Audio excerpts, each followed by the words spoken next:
네, 여러분 안녕하십니까. 22년도 4회차 정보처리 기능사 실기가 11월 6일 날 진행이 되죠. 네, 그래서 실기가 이제 2주 앞으로 다가왔습니다. 현재 제가 녹화하고 있는 시점이 22년 10월 23일 날짜입니다.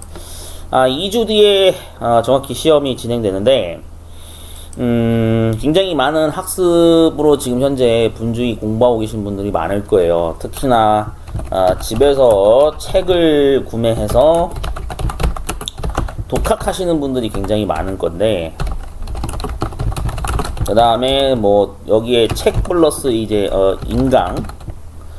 인강을 이용한 독학하는 분들도 있을 겁니다.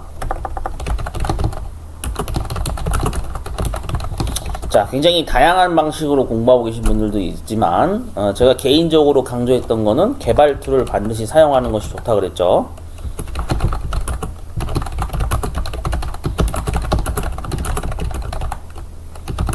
네, 개발 툴을 이용해서 디버깅을 하는 것이 가장 좋은 방법이라고 설명을 드렸듯이 관련된 프로그램을 꼭 사용해 보시는 게 가장 좋은 경험이 될 겁니다 라고 설명을 많이 드렸습니다. 좀 이거 관련해서 좀 여러가지 좀 잡소리 좀 할게요.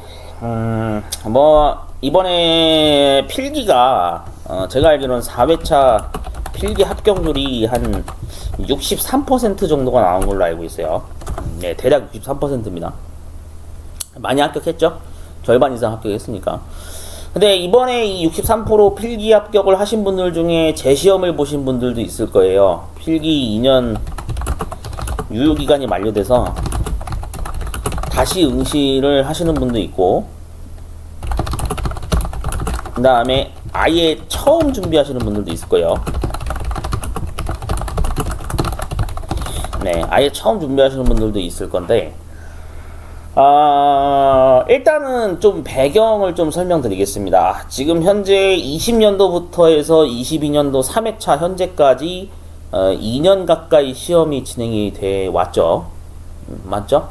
거의 3년 가까이 이제 진행되고 있습니다. 거의 3년 가까이 현재 주관식 20문제 방식으로 진행되어 왔습니다. 되어 오고 있다. 자, 이 시점에서 이제는 좀 다시 한번 제가 제 탕이지만 앞에 얘기했던 거지만 다시 한번 강조하는 차원에서 좀 전달을 해드리면, 주관식 20문제를 풀기 위해서는 반드시 관련된 배경 지식을 알려고 노력을 많이 하셔야 됩니다. 관련된 IT 용어와 관련된 용어에 대한 그 배경 지식을 늘려가는 노력을 많이 하셔야 됩니다. 그러면 이것을 하기 위해선 당연히 방법은 뭐냐? 정보 검색을 많이 하셔야 돼요. 네, 그래서 이미지 검색도 해보고, 또 관련된 어떤 뭐 그래프가 있으면 그래프 검색도 해보고, 그 다음에 이거에 뭐 그래프 검색이 될 수도 있고, 뭔가 어떠한 상황에서 이런 용어가 탄생하게 됐는지, 탄생된 배경, 역사, 이런 것들을 종합적으로 총괄해서 패키지로 이렇게 다 여러 방면으로 검색을 해서 학습을 하셔야 됩니다. 독학하겠다 하시는 분들은 이런 검색 활동을 정말 잘 하셔야 돼요. 이게 없으면은 통신 용어 같은 경우에는 통신 파트는 맞출 수가 없어요. 내가 예를 들어서 이거는 시험 문제 아직 나온 적은 없습니다만, 예를 들어서 팩스가 왜 등장하게 됐는지, 팩스라는 게 왜 등장하게 됐는지, 그 이유를 검색을 하셔야 돼요. 실제로 그 많은 중고등학생분들이 팩스라는 거를 몰라요. 예. 그 많은 분들이 의아해하실 수도 있어요. 좀 연령대가 되시는 분들은 야, 요즘 애들이 팩스를 모른다고? 진짜 모른다니까요. 진짜 몰라요. 모르는 상태로 고등학교 졸업을 해요. 예? 상업계열 고등학교 학생들은 그나마 좀 복합기 같은 걸 다루는 실습을 하다 보니까 팩스라는 게 뭔지 아는데, 근데 진짜 몰라요. 팩스가 뭔지를. 토큰이라는 게 뭔지 알아요? 몰라요. 지금 친구들은 모른다니까요. 심지어 플로피 디스크가 뭔지도 몰라. 진짜 모른다니까요, 진짜로. 참고로 말씀드리면 아직도 국가기술 자격 시험장에서는요, 뭐 워드 프로세서나 컴퓨터 활용 능력 보는 시험장에서 그 시험 실기 시험 볼 때 이 플로피 디스크라는 말을 그 AI 음성 자동 음성 안내 멘트에서 이게 나오거든요. 플로피 디스크 모양 버튼을 누르면 저장이 가능합니다. 이런 설명을 해줘요. 플로피 디스크가 뭔지를 모른다고. 근데 아직도 이게 여기 엑셀에서도 여기 등장하잖아요. 제가 참고로 최근에 상공회의서 실기 시험을 보러 갔다 왔는데 진짜 이런 게 등장을 해요. 그럼 이게 도대체 뭐 하는 건지를 모른다니까. 근데 여러분 생각해 보세요. 물론 설마 이걸 내겠냐 생각할 수 있겠지만 산업인력공단은 진짜 이런 거 내고도 남아요. 왜 그런지 아세요? 아니 되게 합격률이 낮은 이유가 왜냐면 뭐 듣도 보도 못한 문제를 막 내거든. 그러니까 지금 2000년대생 분들 99년생에서 한 2003년생 4년생까지 분들은 도대체가 이 플로피 디스크가 뭐고 팩스라는 게 뭔지를 모르거든. 왜냐면 안 가르쳐 줬으니까 학교에서. 이게 여러분들 그래서 중요한 게 뭐냐면은 제가 학교 얘기 좀 잠깐 할게요. 그 참고로 최근에 뭐 저기 이제 막 한 20살에서 한 24살 되시는 분들 이때 나이대 해당되시는 분들이 보통 99년생이나 뭐 아마 2003년생 2002년생까지 아마 해당이 되겠죠. 맞죠? 예, 현재 22년도 기준으로 봤을 땐 이 정도 나이대 해당하시는 분들이 있을 건데 여기 계신 분들이 유독 지금 많은 아마 분노를 표출하고 계신 분들이 많을 거예요. 왜냐? 나는 기능사라는 제도를 몰랐어요.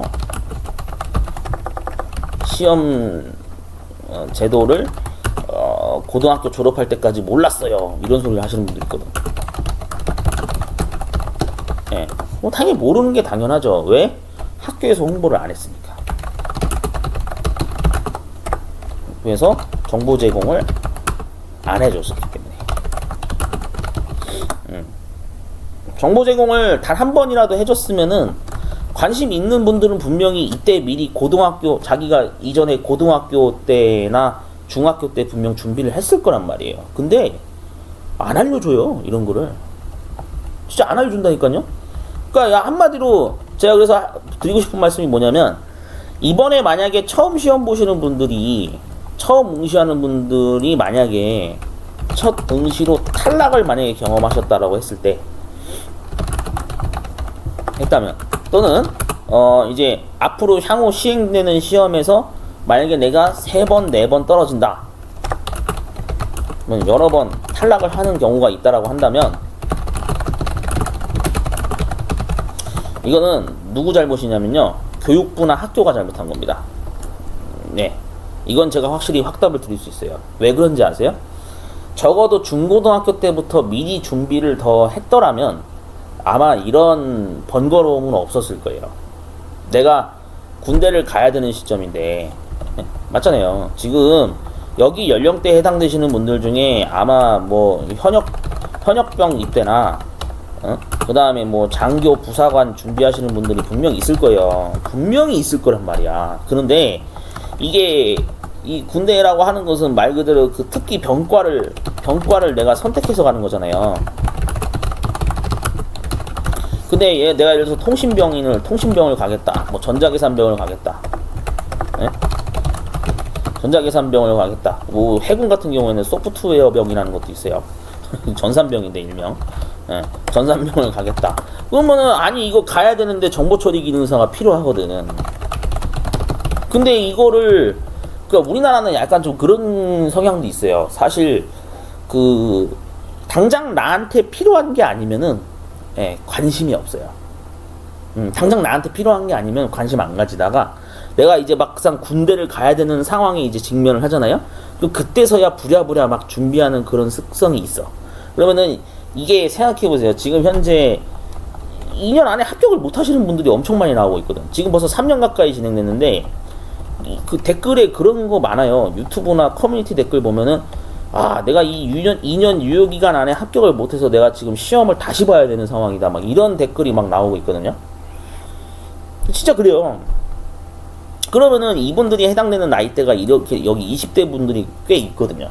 그 다음에 20대 분들 뿐만이 아니라 참고로 말씀드리면 이거는 현재 저 40대 50대 분들도 지금 시험 많이 보고 있어요.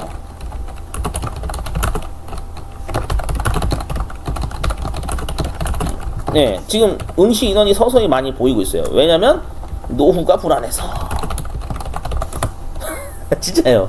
노후가 불안해서 보시는 분도 있고, 통신공사업에 필요해서 그래서 시험을 보시는 분들도 있어요. 그러니까 여러분들 그 2000년대생 분들의 부모님 세대 분들 있죠. 부모님 세대 분들도 지금 이거 막 기능사 보러 다니고 지금 막 바빠요 지금. 어우 이거 막 죽어나는 거야. 이건 자녀들만 준비한다고 이거 될 문제가 아니야. 본인들도 이제 살 길을 찾아야 되기 때문에. 하지만 애들도 이제 대학교 다 이제 20살 이상 됐으니까 72년생 분들 아주 지금 바쁘죠 지금 특히. 예, 그래서 지금 72년생 분들이 굉장히 지금 기능사 보러 다니라 바쁩니다. 뭐 조경 기능사부터 전기 기능사 막 보러 다니시느라 바빠요. 예. 지금 그런 와중에 정보 처리 기능사도 특히 준비하시는 분들이 소속들이 보이고 있거든요. 근데 문제가 뭐냐면은 주관식이니까 참 난해하죠. 예. 그래서 그런 배경이 있다는 거를 좀 알고, 만약에 혹시나 이번에 처음 보시는 분들 탈락을 만약에 내가 한 번 내지 뭐 계속 여러 번 탈락하는 경우가 발생이 됐을 때 향후 앞으로도, 그러면 여러분들 그냥 대놓고 욕하세요. 누굴 욕하시면 되냐면 교육부를 욕하시면 돼요. 이건 교육부가 잘못한 거예요. 왜? 기능사라는 제도가 있다라는 거를 홍보를 안 했기 때문에, 그로 인해서 내가 시간적으로나 여러 가지 측면에서 비용적인 측면에서 나는 불이익을 본 거죠. 왜? 아는 사람들만, 직접 본인이 알게 된 사람들만 오히려 직접 공부를 하고, 모르고 그냥 고등학교 졸업하시는 분들 태반이에요. 진짜 그래요. 예. 기능사라는 제도를 모르고 계신 분들이 정말 있어요. 예. 그러면은 모르고 지내온 만큼 이제 오히려 본인은 정말 어디다 하소연할 데가 없거든. 근데 하소연할 데가 있어요. 예. 교육부가 잘못한 거예요. 여러분들이 다니시는 학교에서 이런 정보 제공을 안 해줬기 때문에 그게 나쁜 거예요. 예. 참 안타깝습니다. 이런 걸 원래 학교 다닐 때 이런 정보 제공을 받아야 학부모님들도 도움이 되고 학생들도 도움이 되고 하는 건데, 학부모님들은 왜 도움이 되냐면 야 이거 그러면은 나도 이거 마침 직장 생활하는데 필요한데 나도 준비해야겠다. 뭔가 이거는 오히려 성인분들이 더 많이 필요해. 40대, 50대, 60대 분들이 기능사 준비를 지금 더 많이 하는 시점이거든요. 워낙에 하도 경제가 어렵다 보니까. 그러면은 도대체 학교에서 뭔 교육을 시키는지 저는 모르겠어요. 사실 저는 외부인이다 보니까 뭐 제가 다녔을 때 학교 시절하고 지금의 학교 시절하고는 좀 다르겠지만 뭔가 되게 예전이나 지금이나 부실한 건 똑같은 것 같아. 똑같은 것 같아요. 방과후 수업으로 심지어 정보 처리 기능사를 하는 학교가 거의 없어. 일부 있으면 뭐 물론 있을 수도 있겠지만 제가 확인한 걸로는 인천 지역에는 없거든요. 없어요. 네. 이거를 교육시키는 학교가 없어요. 이거 해봤자 필기만 교육시키는 뭐 그런 학교가 있고, 실기는 아예 교육도 안 시키더구만. 진짜로. 참 그거 보고 참 코미디다라는 생각이 들 정도로 황당했습니다. 아무튼 혼자 독학을 하려고 하시는 분들이 굉장히 많아요. 왜냐면은 제가 학원을 운영하고 있지만서도 정보처리 기능사를 이렇게 직접 학원에 방문해서 수업을 듣겠다 하시는 분들은 없거든요. 진짜 없어요. 예, 준비하시는 분들 치고 대부분 집에서 그냥 인강 보면서 편하게 공부하려고 하시지, 그게 또 요즘 트렌드에 맞으니까 뭐 잘못된 게 아닙니다. 그게 잘하고 계신 거예요. 근데 독학을 하시는 건 좋은데, 하시더라도 좀 더 시간을 많이 투자하시고 좀 더 개선된 방법으로 공부하는 방법을 많이 터득하시는 게, 그게 굉장히 좋은 경험이 될 겁니다. 그래서 시험이 이제 2주 정도 남았는데 이거 그냥 저의 예상입니다. 예. 아마 4회차 실기 합격률도 제가 봤을 때는 이거 아마 저 합격률 역시 이번에도 한 높아봐야 한 20% 이 정도 예상하고 있습니다. 그냥 어디까지나 예상입니다. 예. 왠지 이 정도 될 것 같은 예상이 들어요. 왜냐면 지금 22년도 1회차, 2회차, 3회차 합격률 통계를 내면 정확히 20%가 나오고 있거든요, 지금. 근데 여기서 큰 변동폭이 없을 것 같아요. 제 예상은 그래요. 왠지 높을 것 같지가 않습니다. 뭐 마지막 회차니까 그래도 올해 마지막 회차니까 쉽게 내주겠지? 아니요, 저는 공단을 믿지 않기로 했어요. 산업인력공단이 하도 요즘에 욕을 많이 얻어먹고 있어가지고 뭐 산업안전기사도 막 채점을 뭐 이상하게 뭐 했다 그래가지고 막 400명이 막 합격 전환되는 막 그런 대사건이 일어나기도 했기 때문에 진짜 저는 별로 기대 안 합니다. NCS 출제국을 여러분들 믿지 마세요. 그렇게 나한테 별로 좋은 인상을 남기는 기관은 아니에요. 아마 여러분들이 시험 준비하는 기간 동안 정말 계속 아마 입에 욕을 달고 살 수도 있을 겁니다. 그래서 저는 별로 합격률 높이 나올 거라는 기대는 안 합니다. 그래서 많이 합격하면 좋은데 현실이 그렇더라고요. 3년 동안 진행되어 통계를 보면은 별로 높게 나온 적이 별로 없어요. 그래서 이제 아마 이번 4회차 시험에 도전하시는 분들이 굉장히 많을 건데 떨어지더라도 항상 제가 그 얘기합니다. 떨어지더라도 계속 준비하세요. 내가 반드시 합격하겠노라는 그런 질긴 어떤 의지를 가지고 준비를 하셔야지만 이 기능사를 취득할 수가 있는 시대입니다. 기능사가 절대 여러분들 이제 뭐 90년대 뭐 2000년대처럼 2000년대 초반처럼 뭐 무슨 3개월만 공부하면 합격할 수 있어요. 그런 게 이제 안 통해요. 그런 자격증이 아니에요. 정보처리 기능사는 명확하게 분석을 요구하는 시험이고 디버깅을 요구하는 시험이고 단어에 관련된 배경 지식을 요구하는 시험입니다. 그러니까 제가 개인적으로 좀 권해드리는 거는 정보처리 기능사를 준비하면서도 같이 준비하시면 좋은 자격증이 네트워크 관리사예요. 얘 같은 경우에는 통신 기반에 관련된 용어를 많이 학습을 다루고 하는 자격증이기 때문에 정보처리 기능사에 출제되는 통신 파트 문제를 얘로 어느 정도 보충을 할 수가 있을 겁니다. 그렇기 때문에 웬만하면 정보처리 기능사만 냅다 올인하시는 것보다 이런 통신 관련된 자격증을 부가적으로 같이 준비하시면 분명히 나중에 이 기능사 20문제 주관식을 맞추는데 많은 도움이 될 겁니다. 참고하시면 좋겠고요. 화이팅 하시고 힘듭니다. 정말 먹고 살기 힘듭니다.